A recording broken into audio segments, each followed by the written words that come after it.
Let's have a quick look at the general compositional rules. Actually, I don't like the term rules. I see them more as guidelines. Sometimes best images break these rules. But that doesn't mean that these rules or guidelines aren't important. You have to know the rules to know how and when it's opportune to break them. You as a photographer have to be in control of your creative process. Don't count on good luck.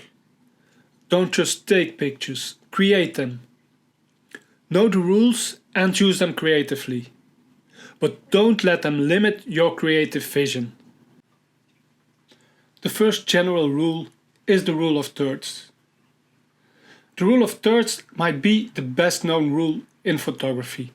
In it you use an imaginal grid that divides the image into 9 equal sections. Now you have 4 points where the lines intersect. Placing points of interest at one of these intersections balances your image. This also creates more tension, energy and interest in the picture. It's a very powerful guideline. As you can see in these images, I quite often put my points of interest at one of these intersections.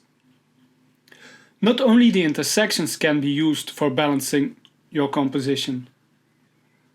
Also the lines themselves can be used, as you can see in these images. But I also tend to break that rule a lot.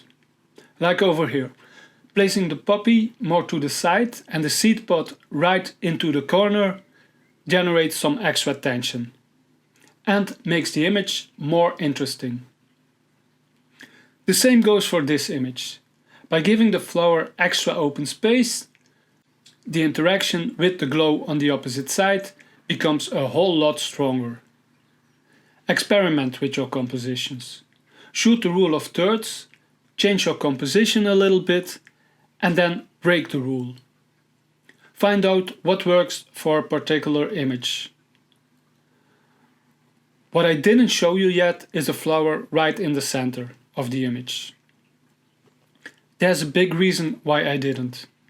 Not because of the fact that you should never put it in the center of your image. No, not at all. But most of the times it's a no-go. Like in this image. This just doesn't work. This looks a whole lot better. Flowers right in the center of your image can work, but only at certain occasions. And mostly they have one feature in common: symmetry. If there's not some kind of symmetry in the image, a centered position won't really work. It is often when you fill the frame with your flower, or the flower has enough mass in the image, that a centered position might work. And almost always there's some kind of symmetry involved. And the flower entirely, or almost entirely, fills the frame. An easy way to eliminate background distractions is to fill the frame with your subject. Fill the frame with more of your subject, getting closer and even closer. Let the flower take up most or even all of the frame. You don't have to shoot the whole flower. You can get in closer and crop a part of a flower. And remember, when you get in closer, you might want to close down your aperture. The depth of field will always be shallow, even at f22.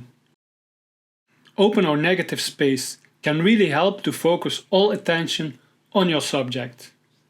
It gives it a sense of size and gives the subject breathing space.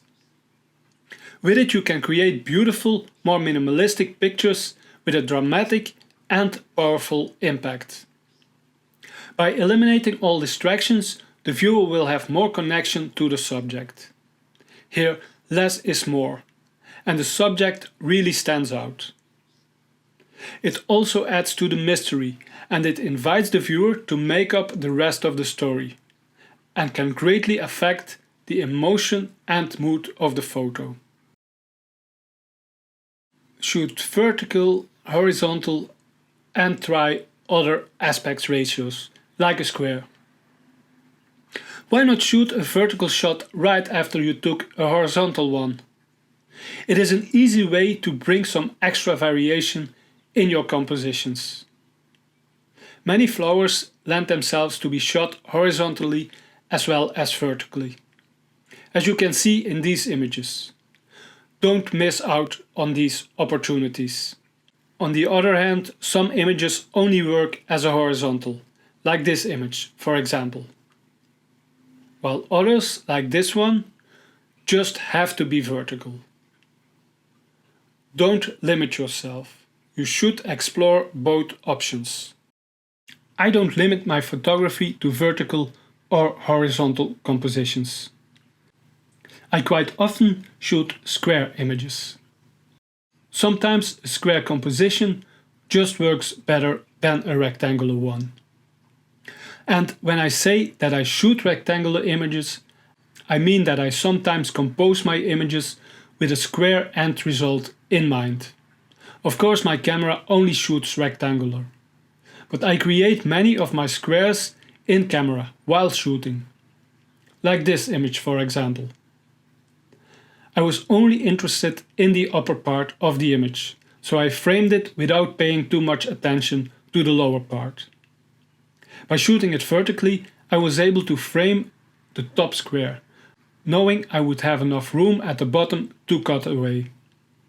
Here's another example. The lower part is far too messy, but I liked the square, so I took the shot, knowing I could crop it to a square in post-processing. I admit that sometimes I discover a square image when I look at my pictures on my PC. These are my lucky shot squares that also work as the original rectangulars.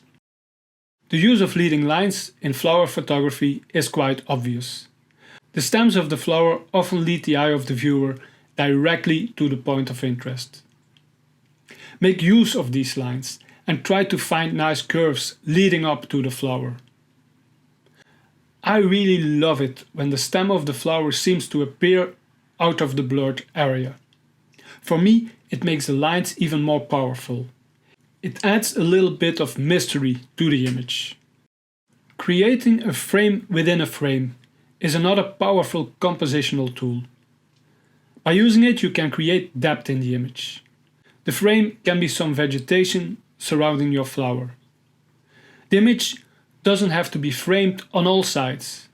Also, by framing only the bottom or one or two sides, you can add a lot of depth to your images.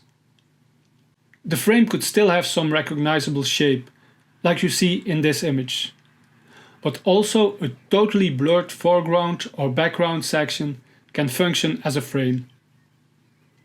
Shooting through is a technique that uses a blurred foreground as a veil of color around the subject. In the shooting techniques section, we will go more into detail on this wonderful and very powerful technique. Next to the main subject, or flower in focus, other flowers or subjects in the frame can add to the story. These are our supporting characters. These secondary subjects provide visual support to the main subject in our pictures. It often does so by balancing out the composition, adding visual interest or drawing more attention to the main subject. The secondary subject could be another flower, a leaf, or even just a shape or a circular bouquet in the background. They help to complete the whole story you want to tell.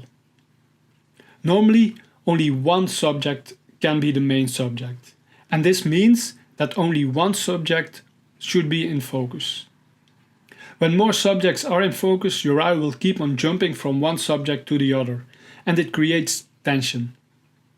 Mostly we want to avoid this, and we want to create a calm, balanced image. As always, it can be interesting to break the rule once in a while. In this image, both flowers compete for attention, and it creates some extra tension in the image.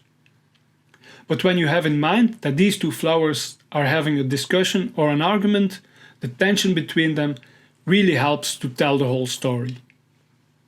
In our images, the background really plays an important role. For me, it's equally important as the flowers themselves. For me, the background is key to create amazing flower portraits.